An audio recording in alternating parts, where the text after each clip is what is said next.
Imagine as two superpowers shake hands and smile on the red carpet of an international summit, patting each other on the shoulder and saying, "We stand together to uphold justice." The scene shifts, and two small countries are slaughtering each other on a muddy battlefield as their border tanks roar, civilians scream, and blood stains the river. You might think the small countries have gone mad? No, this is the highest level of manipulation by the superpowers, who are outwardly standing up for justice. In this video, we'll completely tear away this most insidious psychological veil. You'll see how superpowers use smiles and sweet words to push small countries onto a battlefield of self-destruction. You'll learn 4 psychological weapons to transform yourself from a pawn into a player in any power arena. If you've ever felt kidnapped and manipulated by the word justice in the workplace, in relationships, or even on social media, this video is for you. Like it, turn on the comments, and let's expose this deadly gang together. Let's go. Lynn and he are two resource-rich, but long-standingly tense neighboring countries. For decades, the two countries have been embroiled in disputes over a border river rich in rare minerals. On the surface, the war was sparked by Lynn's sudden declaration of historical sovereignty, to which he responded forcefully under the pretext of protecting national security. Both countries' leaders delivered impassioned speeches domestically, quickly igniting nationalist sentiment. Within 3 months, the border conflict escalated into a full-blown war. Tanks rolled into villages, missiles struck schools, and tens of thousands of civilians were displaced. But if you look closely at the events unfolding, you'll notice that at the height of the conflict, the leaders of eagle and bear countries were shaking hands and smiling in the UN hall, taking turns issuing statements strongly calling for peace and supporting the side of justice. While saying regional instability cannot be allowed, they were simultaneously providing Lynn and he with a steady stream of state-of-the-art weapons and satellite intelligence. This was no coincidence. It was a meticulously orchestrated proxy war. Smaller nations bled on the battlefield, while larger nations gained ground at the negotiating table. Eagle publicly declared its firm support for Lynn, providing military aid, intelligence sharing, and even sending an advisory group to assist in training. Meanwhile, they repeatedly emphasized in international media, "We are merely helping weaker nations resist aggression. This is a just act." But privately, the United States, through third-party companies, sold weapons to the United States at 3 times the normal market price. Every day, the fighting continued in the United States. The United States military enterprises profited more. Even more insidiously, they secretly sold defense systems to the United States, maintaining a balanced war so neither side could finish the war, and both would rely on the United States' support. The United States on the surface stood up to the United States, loudly proclaiming opposition to hegemonism. They also provided weapons, funds, and even sent volunteers to the United States battlefield. On the surface, the two countries accused each other, but privately they tacitly agreed to let the United States and the United States wear each other down, turning the battlefield into a meat grinder that depleted their strength, while the major powers' own soldiers remained unscathed.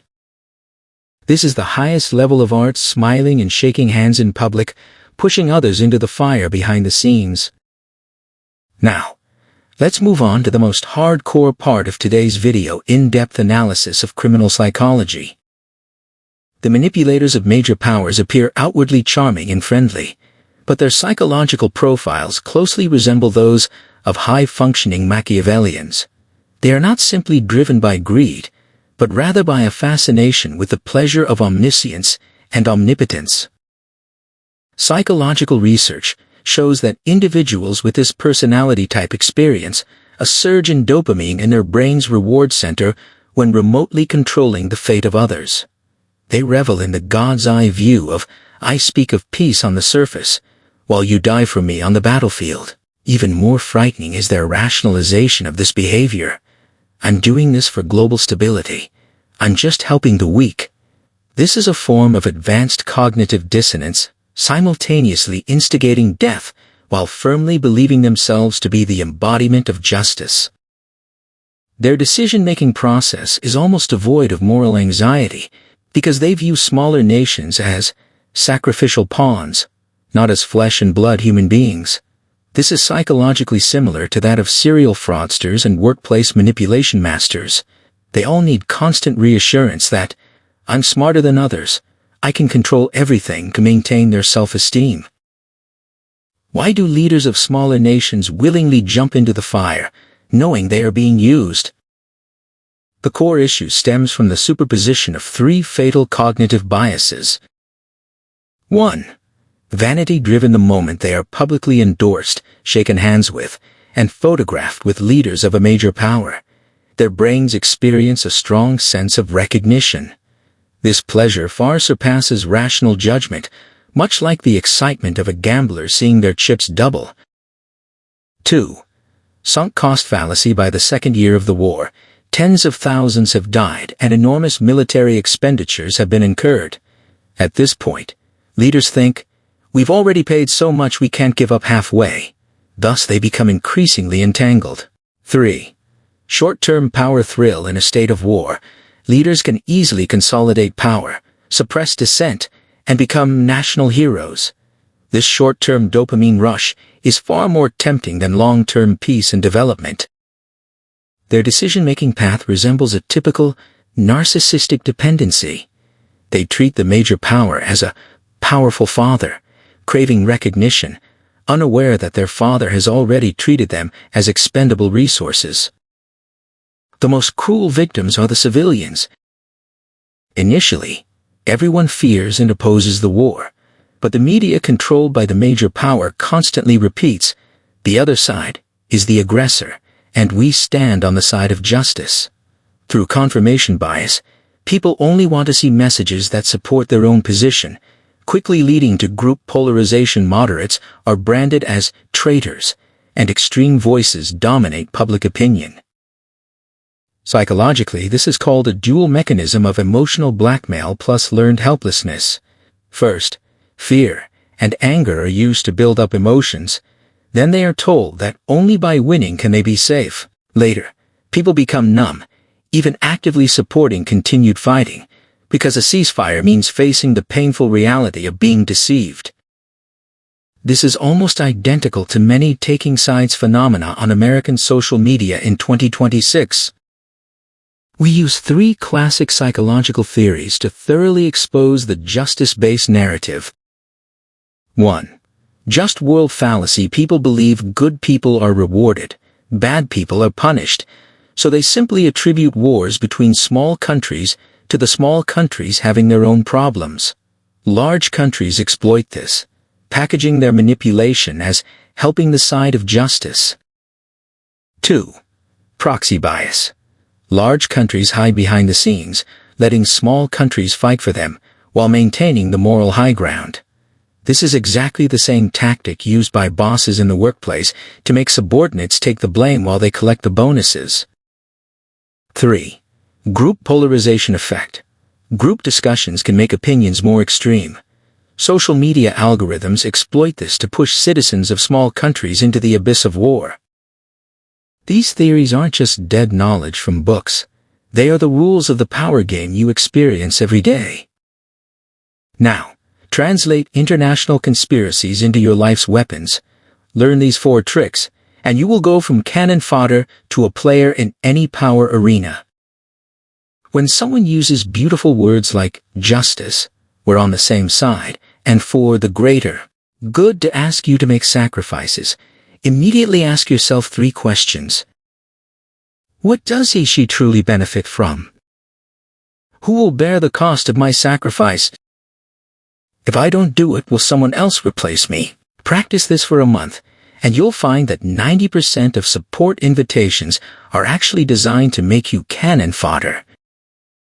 Spend 10 minutes each day reading sources of opposing viewpoints. Make it a habit for any one-sided narrative. First assume it's manipulated, then look for counter-evidence.